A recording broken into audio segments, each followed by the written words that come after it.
Aaron Torres joining us from the Aaron Torres Sports Podcast, Fox Sports Radio. Maybe you gave his new Torres on the Hogs Twitter account a follow over the weekend. And a good friend of the show joining us on this Friday as we are less than 24 hours away from Arkansas Ole Miss and a great slate of college football games. 7. AT, what you got going on? How are you? Well, I'm okay, but I don't want you to bury the lead, Phil. I need an explanation. What is this Fall World Series I'm hearing so much about? I see you tweeting pictures from the ballpark. I saw Dave Van Horn at a press conference yesterday. Listen, everybody knows for about a 10-day period every spring I'm college baseball's biggest diehard. And so I need some answers as to what's going on and why nobody alerted me about this. Well, first of all, AT, I see you tweeting about Major League Baseball now during the postseason. Ooh, so you can't just treat baseball just for college. I see what you got going on here. You're right. These are two different situations. I'm in Central Arkansas on my way to Oxford, and the ballpark you saw me tweet the photo from is the Double-A ballpark in Little Rock, where I worked for a long time before taking the job with the Razorbacks. And the Fall World Series is being played in Fayetteville, and it starts today, and it's a 5-game series to really see what this. Let's put it this way: it's Arkansas versus Arkansas, which means it's a better series than any of the non-conference series Arkansas will play next baseball season. It's the best way to put it. Well, I was going to say, it's the best college baseball going anywhere. I mean, listen, that's basically John Calipari's recruiting pitch is that, practices are going to be more competitive than any game you play in. That's basically Nick Saban's recruiting pitch. So, I can't say I know Dave Van Horn on any level. I actually saw him yesterday in the press conference. He looked a lot different than I even thought he looked in person. So, but I don't doubt that that's probably his recruiting pitch, when he goes into the living rooms of all these high school players. So yeah, maybe you saw him make a catch on the sideline during the Arkansas-Texas A&M football game. That's the last Arkansas win. Let's transition into this Razorback Mississippi football game, which I think is going to be, honestly, I think it should be the best game of the weekend in the SEC. I love this matchup. Now, do you think this is a game where Arkansas can they win this game offensively? Do they need to catch up with Ole Miss, or is this a case where Arkansas's defense can? I don't expect them to do what they did to them last year with the 7 turnovers, but that doesn't mean that they can't slow Mississippi's offense down. Well, it's really interesting that you frame it that way about, offense versus defense, because one thing I noticed throughout the week, from the betting markets, I think Ole Miss was open around a 6-point favorite.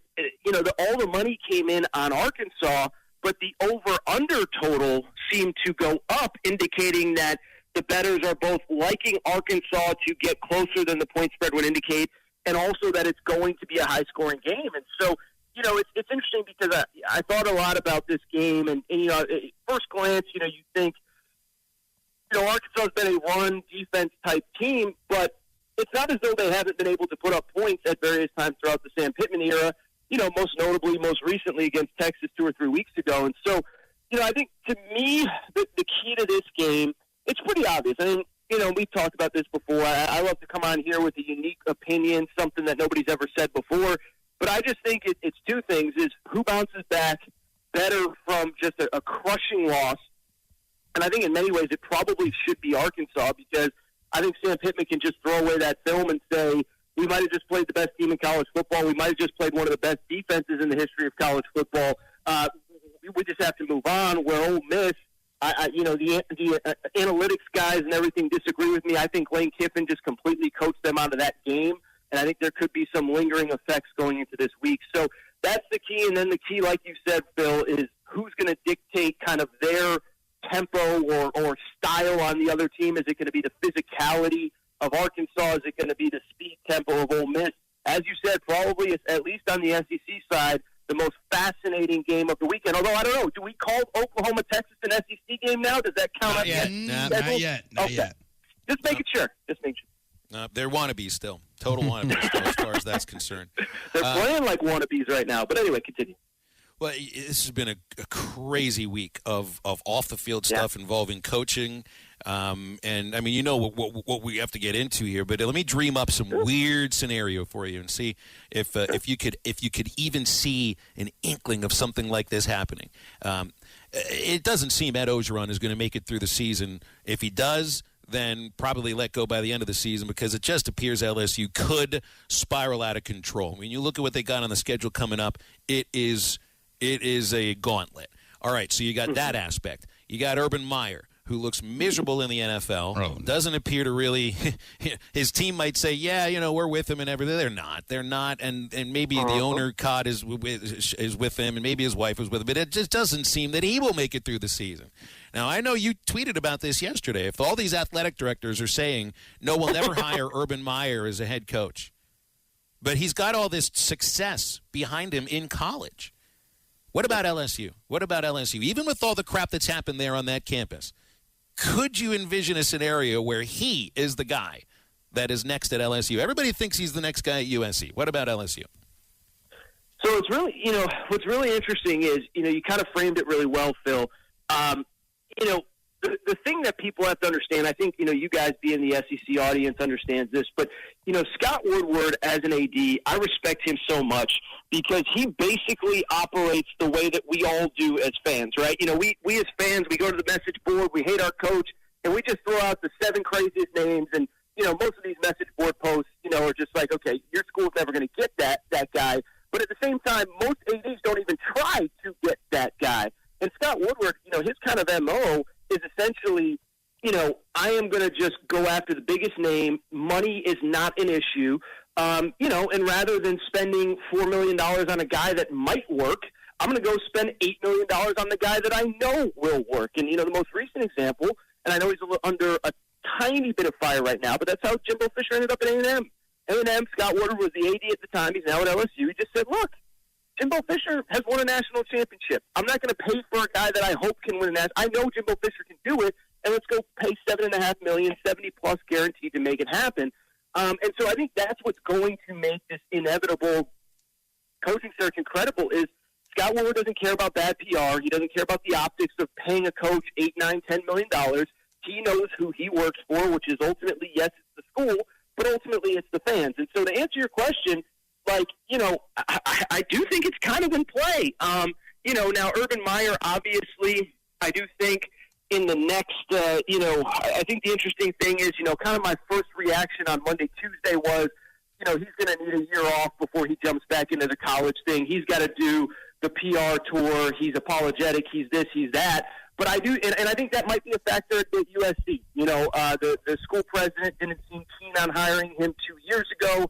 The thought might be that she had softened her stance a little bit. Now you have this video come out. I don't know. But LSU's a different deal. You guys know it. It's about winning. It's about championships. It's about competing at the highest level. I think the fact that they had Saban and he's across the division now plays a role in this. And so, if they made a real charge at Urban Meyer, I can't lie, I don't know that I would be surprised by that. I know I'm going long. Last little thought here. The LSU program, I think, under Ed Orgeron has gotten a reputation for being, quote-unquote, undisciplined. I know Urban Meyer didn't show much discipline this last weekend, but that's kind of what, he was known for at Ohio State, was bringing structure and discipline and delegating the X's and O's to guys like Ryan Day, guys like that. So that's a long-winded way of me saying, Phil, I think there's something to what you're saying. And when you're LSU, at this point, do you really care about PR and what other people think of you? You got Will Wade, you guys still dealing from the Les Miles stuff, everything else going on at campus. And, what's one more thing, right? Well, and I would add, I don't personally care, and I don't think most people care. But, Kim Mulkey grabbing the mask and throwing it on the ground the first day of her press, that's quintessential LSU, right, baby? Let's go. And so, listen, I think that, they, to a degree, buy in and understand the culture. Listen, I hate to say it. I'm not trying to sound like the media member coming. I don't really care. I want an entertaining product, and the SEC delivers. But I think they buy into that SEC mindset of it just means more. It's just bigger. We don't care how it gets done. Even Coach O. Listen, we have audio of Coach O basically on the press conference tour in the preseason telling his boosters, hey, write some checks. Let's go. We got games to win here, So it's the culture of the school. I love it. I think it makes for an entertaining product. And I'll tell you this, whoever ends up getting that job, this is not going to be the $4 million a year, 7th, 8th choice. They're going big, and whether it's Urban Meyer, whether it's somebody else, it's not. They're not going to. They're not going to skip short, or it's not going to be a non-compelling coaching search. Let me put it that way.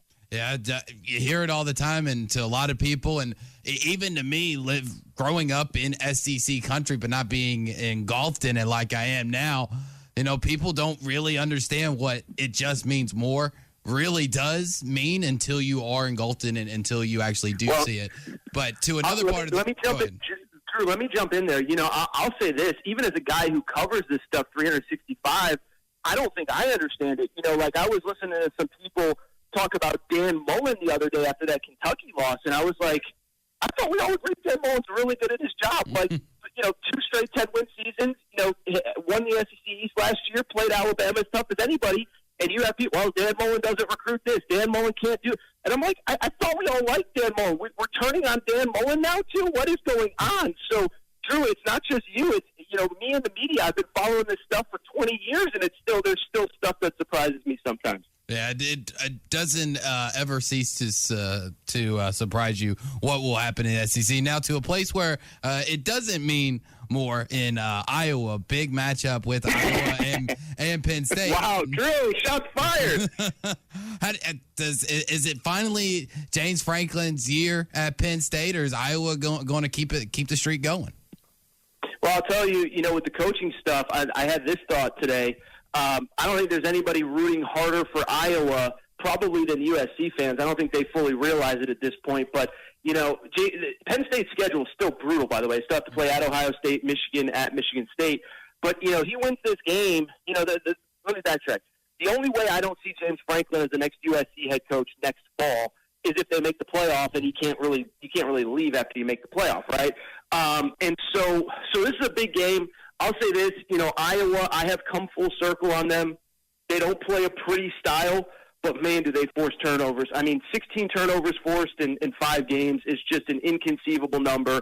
I actually like Iowa in this game. I think the home crowd, the way they play, Penn State doesn't run the ball super effectively. And when you don't run the ball, what happens? 3rd and long, you got to drop back, and that's where that Iowa defense thrives. So I'm actually fascinated by this game. I know, again, in SEC country, it means more, it means less in Iowa.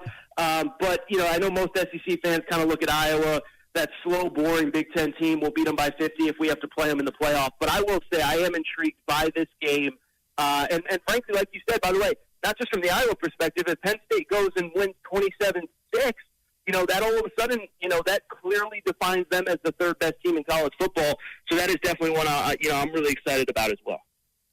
Last thing, Aaron, you got a favorite game for picking this weekend? You got a lock, one that you feel most confident in for the degenerates out there? Sure. And it's not the sexiest pick, but it goes back to our first conversation, Phil. I think the Kentucky LSU under, it was at 51.5, which, comes out to about a 28-24 game. LSU can't run the football. They rank 128th in rushing yards in FBS. The only 2 teams that are worse are Mississippi State, who doesn't even try to run the ball, and Bowling Green. And so, you can't be one-dimensional in this league. And, from Kentucky's perspective, we get excited about that win. Barely broke 200 yards of offense in that game against Florida. So that's not sexy, but that is probably my favorite play, is the Kentucky LSU under, that game at Kroger Field tomorrow night in Lexington. Yeah, for LSU's sake, hopefully they don't have a punt blocked for a touchdown and have 58 false start penalties for crying out loud. Very true. I told you, man. Even everyone's bad at Dan Mullen. All right, man, guys, we'll have fun. We'll talk soon. Go Hogs. Thank you. You got it. Appreciate it, Aaron Torres, Fox Sports Radio, Aaron Torres Sports Podcast. He was fired up today. Yeah, he was. Usually is. He brought it. He always does, though. Halftime is, as always, too, brought to you by Crabtree RV Center in Alma, the dealership that's been serving you for over 70 years. Crabtree RV on a 17-acre, 26,000-square-foot showroom floor right there at the junction of I-40 and I-49 beside the Cracker Barrel. Crabtree RV helps every family get the best experience choosing the right RV for your adventures. If you got a breakdown of the service and parts department, they'll take care of you. Crabtree RV makes families' dreams come true for over 70 years and 4 generations. The whole inventory, easy to look at, crabtreerv.com. One more segment here, hour number 1, 877-377-6963. We have a late addition to the rivalry We're name. back and better than ever. All eyes are on the gridiron as teams are back for another football season. As always, BetOnline is your #1 spot for all the pro and college football action this season. With the new updated site and interface, even more odds, props, and contests, BetOnline continues to be the #1 source for everything football. Head to your website or use your mobile device to sign up today and receive your 50% welcome bonus on your first deposit. Don't forget to use our promo code BELIEVE to receive your bonus. That's BLEAV. From football, basketball, boxing, right to your favorite Vegas casino games. Don't wait to take advantage of these amazing offers for the 2021 season. BetOnline is the fastest and easiest way to bet on all your favorite sports. BetOnline, where the game starts.